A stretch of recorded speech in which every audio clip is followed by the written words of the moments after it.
விசித்ரா. ஒரு மாண்டேஜில் ஒரே ஒரு ஷாட் எடுப்போம். 2 பலகை, இந்த கேப்பில் ஒரு சைக்கிள் வந்து நிற்கட்டும். இது மணி சார் ஸ்டைலில் இருக்கும். அவர் அத்தோட போயிடுவார்.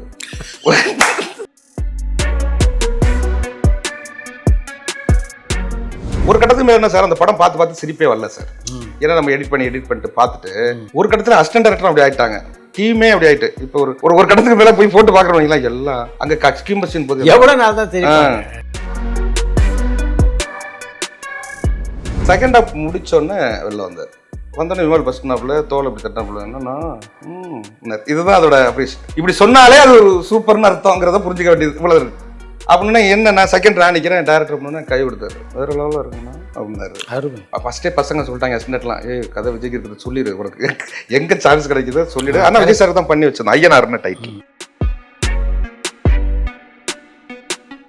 அவனாச்சும் 4 இடத்துக்கு போகட்டும், 4 காசு சம்பாதிக்கட்டும். அவன் துட்டு சம்பாரிச்சு கொண்டு வந்து கொடுக்கணுங்கிற ஆசை எனக்கு ஒன்றும் இல்லை. அவன் கையை கொண்டு அவன் அம்மனத்தை மறைச்சிக்கிட்டாலே போதும். நம்ம ஆளுங்க தானே நம்மள இவ்வளவு தூரம் சப்போர்ட் பண்ணி கூட்டிட்டு வந்தாங்க. அவங்களுக்கு தெரியாதா அவங்களோட பெஸ்ட் ஹாலிடேஸ் நம்ம கூட தான். GT Holidays, South India's #1 travel brand.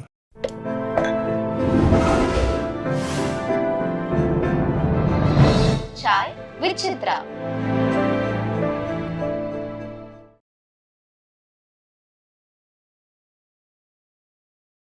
நம்ம மைண்டில் எப்படி இருந்துச்சுன்னா சார், ஒரு லேபிள் மட்டும் வாங்கிட்டோம்னா போதுங்கிற கான்ஃபிடென்ட் இருந்தது. எந்த இடத்துலையும் நம்ம ஏதாவது ஒரு தப்பு பண்ணி டைட்டில் கார்டை இழந்துடக்கூடாது அப்படிங்கிறது மட்டும் நம்மளுக்கு ரெடி. ஏன்னா மைண்ட் செட்டாக நமக்கு என்ன இருக்குது அப்படின்னா சார், எப்படியாவது ஒரு படம் நம்மளுக்கு அப்படி தான் சார் கான்ஃபிடென்ட் இருக்கும். கற்றுக்கிறதுனா 10 படத்துல கற்றுக்கலாம், 50 படத்துல கற்றுக்கலாம், அது கற்றுக்கிட்டே இருக்கலாம். இன்ன வரையும் கற்றுக்கிட்டு தானே சார் இருக்கும். நம்ம ஃபுல்லாக கற்றுக்க முடியாதுங்கிறது தெரிஞ்ச விஷயம் தான். இன்றைக்கி வர யூத்துக்கிட்ட கற்றுக்க வேண்டியது தான் இருக்குது. ஒரு டைட்டில் கார்டு மட்டும் வாங்கிட்டணும் எப்பா அப்படின்றது தான் நம்மளோட விஷயமா இருக்கிறதுனால எனக்கு இந்த ஒரு படமே போதுன்ற மாதிரி தான் இருந்தது. அடுத்தது ஆரம்பிச்சோன்னா அந்த படத்துக்கு போகும்போது பாதி வந்தது. அவரே சொன்னார், என்ன சார் நீ தாராளமாக பண்ணுறதுனா போய் பண்ணுங்க. அப்புறம் அந்த ஃப்ரீடம் கொடுப்பாரு விஜய் சார். அதை அவர் மதிப்பார், என்ஜாய் பண்ணுவார். அதுதான். அப்படி இல்லைன்னா நம்ம எடுக்கிற ஒரு ஆட் எடுக்கிற நம்மளை தேடி அங்கே வந்து நின்றுட்டு இப்படி சொல்லணும்னு என்ன ஒரு அவசியம் இருக்கு அவருக்கு. எப்படி அமைஞ்சது களவாணி பட வாய்ப்பு? டும் டைம்ல அங்கே நசீர் சார், களவாணியோட ப்ரொடியூசர் வந்து மேனேஜர் இல்லையா மணி சாருக்கு. அப்போ எனக்கு நசீர் சார் பழக்கம். எங்கன்னா நான் இப்போ ஓல்டு உட்லண்ட்ஸுக்கும் மெட்ராஸ் டாக்கீஸுக்கும் இடையில இதுல வந்து அங்க போனா அங்க அவர் தான் சொல்லுவாரு. டும்டுமுக்கான விஷயம்னா நசீர் சார் தான் கொடுப்பாரு. இப்படி ஒரு பழக்கம் அவர்கிட்ட இருந்தது. அப்ப சொன்னாங்க இந்த மாதிரி நசீர் சார் படம் பண்ண போறாரு அப்படின்னு. சரண் சாரோட அசிஸ்டன்ட் அவரை வச்சு காக்கா கூட்டம்னு ஒரு படம் அவர் ஓகே பண்ணி வச்சிருந்தார் நசீர் சார். ஆல்ரெடி கதை ஓகே ஆயிடுச்சு அப்படின்னாங்க. எனக்கு ஓகே ஆனது தெரியாது, கதை கேட்டுட்டு இருக்காருன்னு சொல்லும் போது தான் சொன்னாங்க இந்தங்க ஆல்ரெடி ஒரு கதை ஓகே ஆயிடுச்சுன்னு. சரி அப்படின்னு நான் கிளம்பும்போது இல்லை சும்மா சொல்லுங்க அப்படின்னு சொல்லி அந்த கதையை வந்து கேட்டார். அந்த அடையாறு இதில் அவர் பழைய ஆஃபீஸ்லேருந்து கேட்டார். அவர் கதை கேட்டோன்னே அவருக்கு இது நல்லா பிடிச்சிருந்தது. அப்படி தான் அப்புறம் நசீர் சார்கிட்ட பண்ண போகும்போது அவர் சரி அப்படின்ட்டு இதை ஃபஸ்ட்டு ஆரம்பிக்கலான்ற மாதிரி ஆரம்பித்தார். அப்புறம் வெங்கட் சார் அந்த டீம்லேருந்து நல்லா சப்போர்ட் பண்ணி கொடுத்துட்டு போயிட்டு ஒரு 5 பேர் இருந்தாங்க சார். நம்ம கோடம்பாக்கம் இது பக்கத்தில் ஃபினான்சியர். அவர் கூட இப்போ ஒரு பேட்டில் கொடுத்தாரு. நைட்டு சார் நான் 1 மணிக்கு வந்து கதை சொன்னார். நாங்களாம் தூக்க காலத்தில் இருந்தோம். 2.5 மணி நேரம் அந்த நேரத்தில் கதை சொன்னார். நாங்கள் அதுக்கப்புறம் அதுக்கு பண்ணோம் அப்படின்னு. ஒரு நாள் இந்த மாதிரி ஒரு படம் இருக்குது, இது வந்து ஒரு பெரிய பிரேக்காக இருக்கும் எனக்கும் டைரக்டருக்கும். பெரிய பட்ஜெட்லாம் கிடையாது, நீங்கள் சும்மா கதை கேளுங்க அப்படின்னாரு. அப்போ எனக்கும் சினிமாவுக்கும் எந்த சம்மந்தமும் கிடையாது. அப்புறம் ஒரு நாள் ஃபோன் பண்ணும்போது சரி நம்ம ஏதாவது ரொம்ப இவர்கிட்ட பேச முடியாது, ஏன்னா வெங்கட் மேலே நமக்கு பயங்கர மரியாதை. அந்த டைரக்டரை நம்ம ஏதாவது டிஃப்ரெண்ட்டாக சொல்லி பண்ணலாம் அப்படின்னு சொல்லிட்டு ராத்திரி ஒரு 2 மணிக்கு வந்து கதை சொல்லுங்கள், நீங்கள் வந்து கதை சொல்கிறீங்களான்னு கேட்டோம். சார் அவர் வந்தார் சார் 2 மணிக்கு வந்து பிச்சு எடுத்தார். ஒரு 1.5 மணி நேரம் கதை. ஓகே, அதாவது எங்களுக்கு வந்து ஃபஸ்ட் டைம் எக்ஸ்பீரியன்ஸ் வேறையா, அவுட்ஸ்டாண்டிங்காக சொன்னார் கதை. அப்புறம் அங்கே இருக்கிற பையன்கிட்ட சொல்லி டீ பிஸ்கெட் எல்லாம் போட்டு நாங்களே ஒரு பன் பட்டர் ஜாம் மாதிரி ஒன்று பண்ணி அவரை கொடுத்து சாப்பிட்டு செகண்ட் ஹாஃபும் கேட்டுட்டு மொத்தமாக எவ்வளோ ஆகும் அப்படின்னு கேட்டோம். அப்போ அந்த டைமில் 2 ரூபாயோ ஏதோ.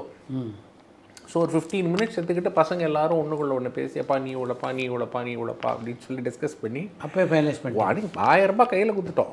கொடுத்தா அடுத்த வாரம் ஒருத்த நாட்டில் ஷூட்டுனாங்க, போங்க அப்படின்ட்டோம். அப்பயே ஒரு 2 மணி நேரம் கதை சொன்னேன்.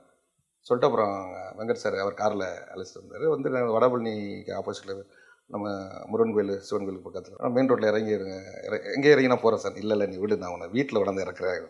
இங்கே தான் சார் இருக்குன்னு வெங்கட் சார்கிட்ட. இல்லை நீ இந்த 12 மணிக்கு நீ இந்த கதை சொன்ன விதம், இத்தனை பேரையும் நீ அந்த இது பண்ண நீ சொல்லு, நான் அங்கே தான் வந்து இறக்கி விடுவேன். கொண்டாந்து அந்த ரூம் பக்கத்தில் வெங்கட் சார் இறக்கி விட்டு பண்ணார். நசீர் சார் நல்லா அந்த அந்த கதை மேலே உள்ள ஒரு கான்ஃபிடென்ட் வச்சு அதை பண்ணார். ஃபுல் அண்ட் ஃபுல் எங்கள் ஊர் தஞ்சாவூர், அங்கே இருக்கிற ஒரத்தநாடு, மன்னார்குடி பகுதிகளில் தான் ஃபுல்லாக படம் பார்க்க. அந்த படத்தினுடைய வெற்றிக்கு மிக முக்கியமான காரணம் அந்த படத்தில் இழையோடைய அந்த நகைச்சுவை. இயல்பாகவே சர்க்குணத்துக்கு அந்த நகைச்சுவை உண்டா? வரும் சார். பாக்யராஜ் சார் சொல்லுவார், உனக்கு நல்லா வருமே அந்த லைனை, நீ அதை பண்ண மாட்டேன்னு கேட்பாரு. எனக்கு கொஞ்சம் ஹியூமர் நல்லா வரும். அதில் வந்து எப்படின்னா சார், எனக்கு இந்த பஞ்சு, இந்த டைமிங் அது வராது சார். அந்த காட்சிக்குள்ளேயே பண்ணுவோம்ல சார் ஹியூமர், அது மாதிரி படத்தில் இருந்தது. அதுதான் வரும் நமக்கு. ஒரு ஆளுக்கு ஒரு ஆள் பேசும்போது டக்குன்னு டைமிங் அடிக்கிறது, அந்த கவுண்டர் கொடுக்குறது, அந்த ஹியூமர் ஸ்டைல் ஒன்று இருக்குல்ல சார், அந்த பிளாக் காமெடி, அந்த ஸ்டைல் வராது சார் எனக்கு. களவாணி படத்தினுடைய வெற்றிக்கு மிக முக்கியமான காரணம் அந்த படத்தில் நடித்த நட்சத்திரங்கள். நிறைய கம்பெனி, ஒரு 30 கம்பெனிகளுக்கு அறிமுகமாக்காண்டி பண்ணேன். நான் வந்து பண்ணும்போது ஹீரோவில் வந்து கார்த்திக் சார் பையன் ட்ரை பண்ணலாம் அப்படின்னு இருந்தது. அப்புறம் வந்து ராதா மேடம் பொண்ணுக்கு பண்ணலான்னு நான் ஆஸ்கார் ரவி சார்ட்ட தான் கேட்டிருந்தேன், ஒரு பையன் கார்த்திக் சார் பையனை வாங்கி கொடுங்க சார் அப்படின்னு. அப்புறம் அப்பா அவர் சொன்னார், இல்லை நீ வேறு ஏதாவது ட்ரை பண்ணு அப்படின்னு சொல்லிட்டே இருக்கும்போது, விமல் வந்து என்னுடைய ஃப்ரெண்டு கூத்துப்பட்டியில் அவர் இருக்கும்போதே என்னோட நல்ல நண்பர், நாங்கள் ரொம்ப வருஷம் நண்பர்கள். அப்போ வந்து என்ன ப்ளஸ்ஸாக மாறுது அப்படின்னு கேட்டிங்கன்னா, சசிகுமார் சார் ப்ரொடக்ஷனில் பாண்டராசு வந்து பசங்கள் வந்து ஒரு ரோல் ஒன்று பண்ணுறாரு. அதில் ஒரு ரோல் வந்து பண்ணுறாரு, மீனாட்சி அந்த கேரக்டர் வந்து பண்ணியிருக்காரு. ஹீரோவாக, முழு ஹீரோவாக இல்லை. இந்த சூழ்நிலை சரி நம்ம ஏன் விமலை ஆப்பராக எடுத்துக்கக்கூடாதுன்னு நசீர் சாருக்கு நான் விமலை ஆப்பராக சொல்கிறேன். அப்போ அவர் கரெக்டாக இருக்குமான்னு யோசிக்கிறாரு. ஒரு கட்டத்தில் சரி பண்ணிடலான்ற முடிவுக்கு வந்துடுறாரு. விமல் வந்துடுது. ஓவியா வந்து நம்ம புதுமுகம் தான், ஒரு புதுமுகத்தை நடிக்க வைக்கணுங்கிற சாய்ஸ் மட்டும் தான் இருந்துச்சு. அதனால் ஓவியா வந்தாங்க. அதில் ஒரு பெரிய பேக்மனாக அமைஞ்சது சரண்யா மேடமும் இளவரசர். அந்த கேரக்டர்ஸ் தான் படத்தை. ஆமாம். இப்போ நீங்கள் சொன்ன மாதிரி அது வெறும் ஃப்ரெண்ட்ஸோடு இருக்கிற இவங்களோட ஹியூமராக மட்டும் இருந்துருச்சுன்னா அது அந்தளவுக்கு பேசப்பட்டிருக்காது. அதுக்குள்ளே ஒரு ஃபேமிலியோட ரியல்டிக் ட்ராமா ஒர்க் அவுட் ஆகும்போது நீங்கள் சொல்கிற மாதிரி அது ஒர்க் அவுட் ஆச்சு. முதல் படத்தில் உங்களுக்கு சவாலாக இருந்த விஷயம்னு எதை சொல்லலாம்? ஃபர்ஸ்ட் ஷாட் எடுக்கும்போது உள்ள பிரச்சனை இருந்தது.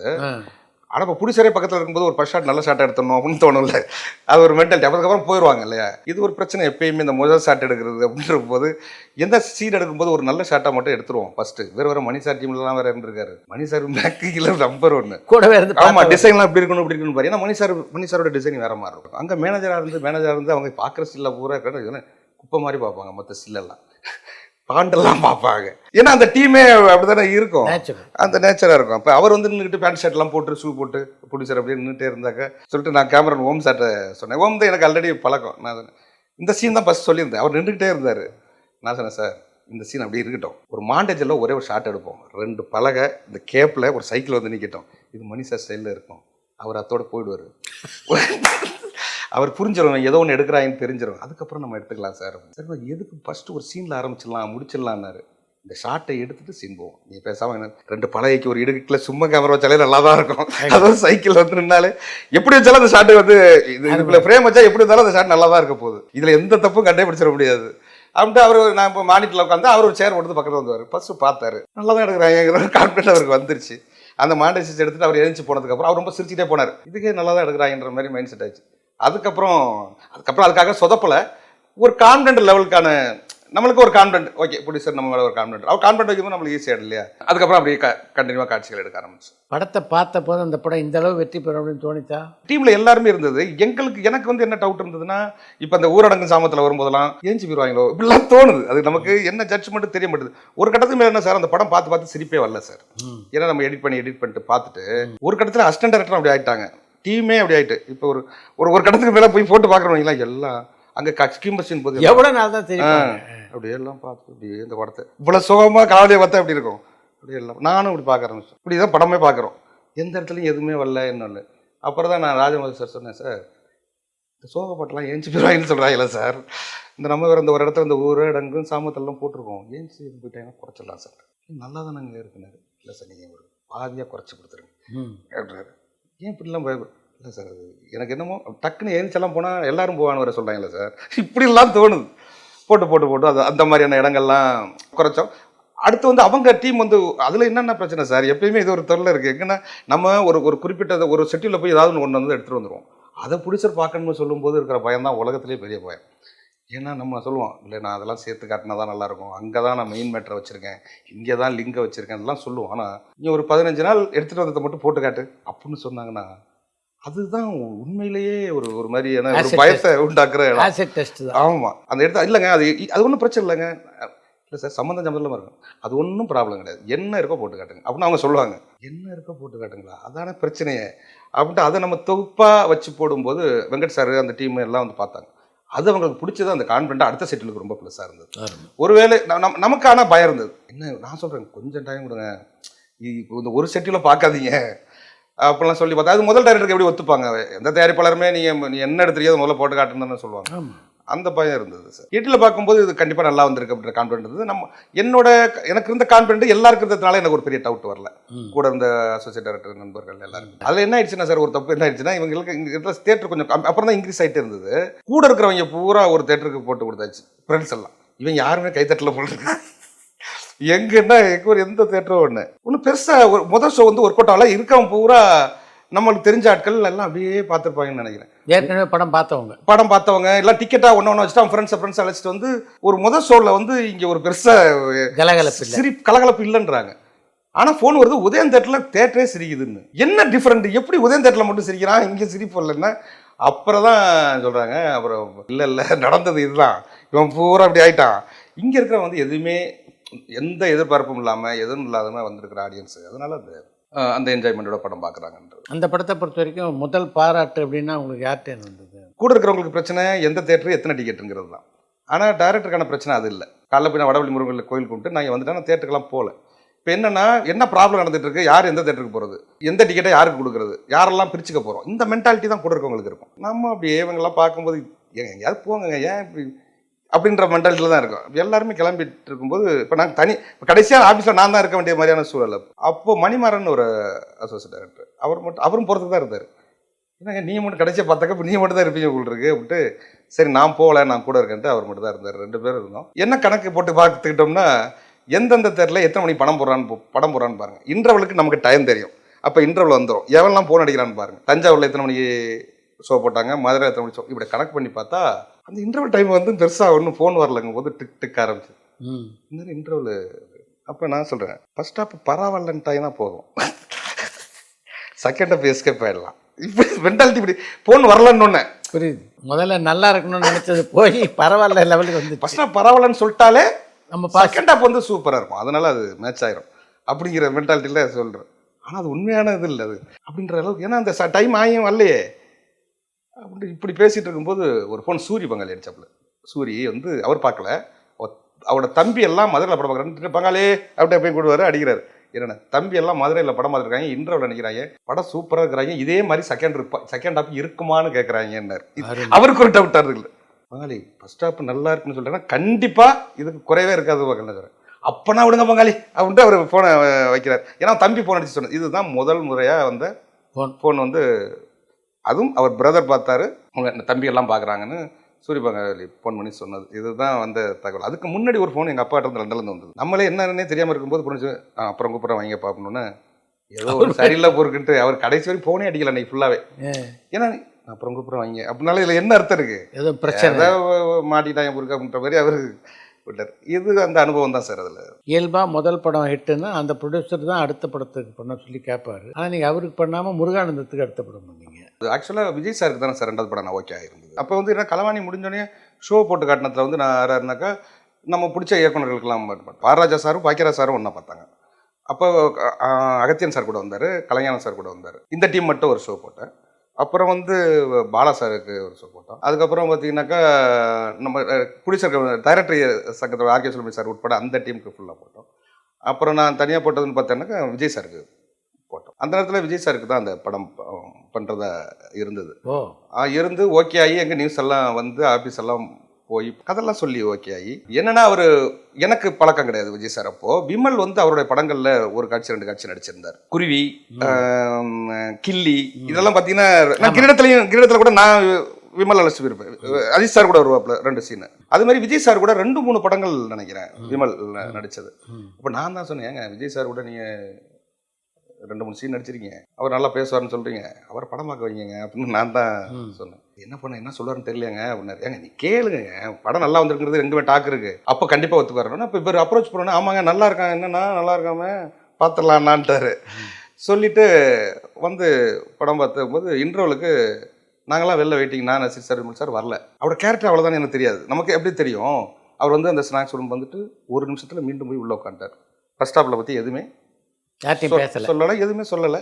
அப்போ விமல் சொல்கிறாப்புல இல்லைங்க அவர் ரியாக்ட் பண்ண மாட்டார், மேக்ஸிமம் சின்னதாக தான் ரியாக்ட் பண்ணுவார் அப்படின்னு சொல்கிறாரு.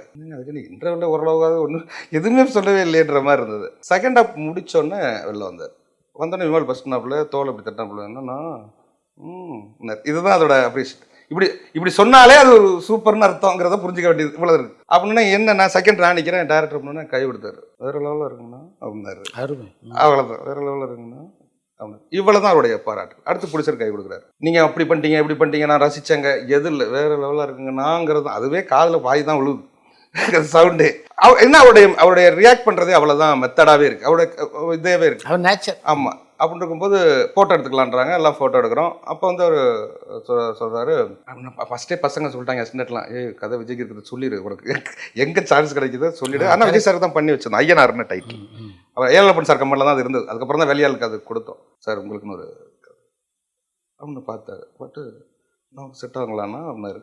பிடி செல்வகுமார் அப்போ இருந்தார் இல்லையா, அப்படி திரும்பி பார்த்தாரு. பிடி செல்வகுமார் கேட்கலாம்ண்ணா அப்படின்னாரு. கேட்டு நீங்கள் ஃபாலோ பண்ணி வந்துட்டு செல்வகுமார்ட்ட சொல்லிட்டு கிளம்பி போயிட்டார். அதுக்கப்புறம் செல்வகுமார் சார் அடிச்சார். இல்லை சார் கேட்டார் அப்படின்ட்டு அப்புறம் இதை கேட்கலான்னு சொல்லும்போது தான் அவருக்கு நல்லா பிடிச்சிருக்குங்கிறதே நம்மளுக்கு புரிஞ்சுக்க முடியுது. அவ்வளோதான் அவர் ரியாக்ட் பண்ணுறாரு. நம்ம ஆகா ஓஹோ கட்டி பிடிக்கிறது கை கொடுக்குறது இது எல்லாம் எதுவுமே கிடையாது.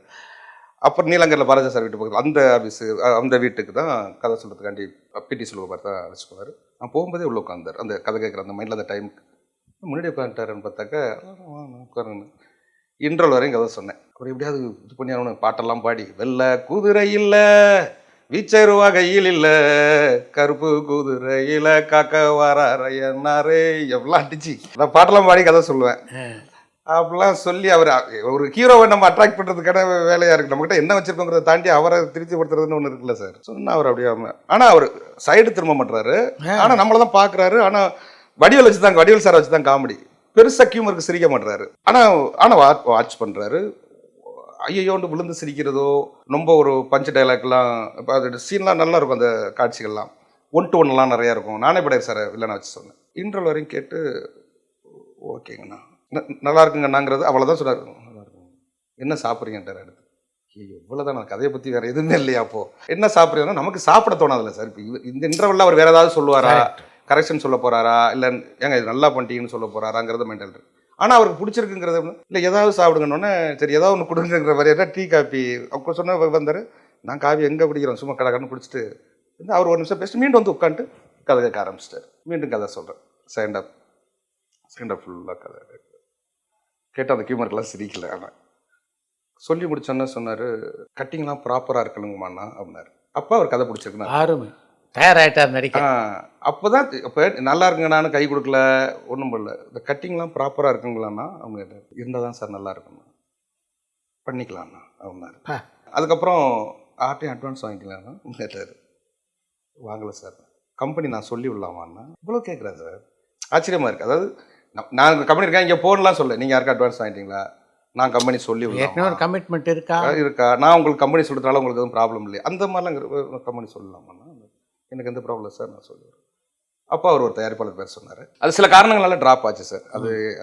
அது விஜய் சாரும் காரணம் இல்லை நானும் இல்லை, அது சூழல் நல்லா அமைஞ்சது. அதனால தான் சார் அந்த சூழல் அமைஞ்சதுனால அவர் நான் வெயிட் பண்ண வேண்டியிருந்தது. ஏன்னா இப்போ அவர் அடுத்தடுத்த கமிட்மெண்ட்டுக்கு டைரக்டரோட ப்ரொடியூசர் இருந்தாங்க விஜய் சாருக்கு. இப்போ நான் வந்து இப்போ நம்ம கூட இருந்தவங்களாம் என்ன சொன்னாங்க, நீங்கள் அவ்வளோ தூரம் உடனே ஒரு படம் பண்ணிட்டு போங்க அப்படின்னு ஒரு சூழல் இருந்தது. சரி அந்த கதை அப்படியே இருக்கட்டும். அதுக்கப்புறம் வாகேஷ் நான் ஏற்கனவே பண்ணி வச்சிருந்த கதை தான். அப்படியே கதை நம்மகிட்ட இருந்தது. சரி இந்த கதையை வச்சுட்டு விமலை வச்சே ட்ராவல் பண்ணலாம். எனக்கு எப்படி விமல் நண்பரோ அதே மாதிரி முருகானந்தமும் நண்பர். அதனால முருகானந்தத்தை கூட ட்ராவல் பண்ணலாம்னு சொல்லும்போது சரி நம்ம ஃப்ரெண்டு விமலுக்கும் முருகானந்தம் ஃப்ரெண்டு. அப்படி தான் வாகேஷ் ஆரம்பிச்சு. என்னை வந்து கலவாணி வாகேஷுடவா நான் 3வது வாகேஷுடவா பண்ணி தான் எனக்கு பிரச்சனை வந்திருக்காது. 2வது வாகேஷுடவா பண்ணும்போது எனக்கு மீண்டும் நான் அந்த படத்தை பொறுத்த வரைக்கும் மிகச்சிறப்பான பாடல்களை போட்டிருந்தார் ஜிப்ரான். நானும் ஜிப்ரானும் எனக்கு பழைய நண்பர் தான் ஜிப்ரான். ஆனால் கலவாணிக்கு என்னால் அந்த வாய்ப்பை தர முடியல. அப்போ நான் வாகேஷுடவா பண்ணும்போது ஜிப்ரானுக்கு அந்த நம்பிக்கை இல்லை.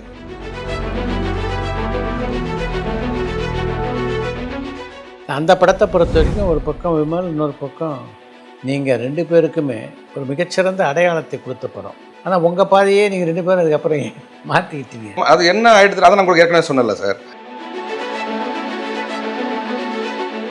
பரபரப்பான சினிமா செய்திகள், நட்சத்திரங்களின் பேட்டிகள், சினிமா வரலாறு ஆகியவற்றை பார்க்கவும் படிக்கவும் உங்களுக்கான இணையதளம் touringtalkies.co.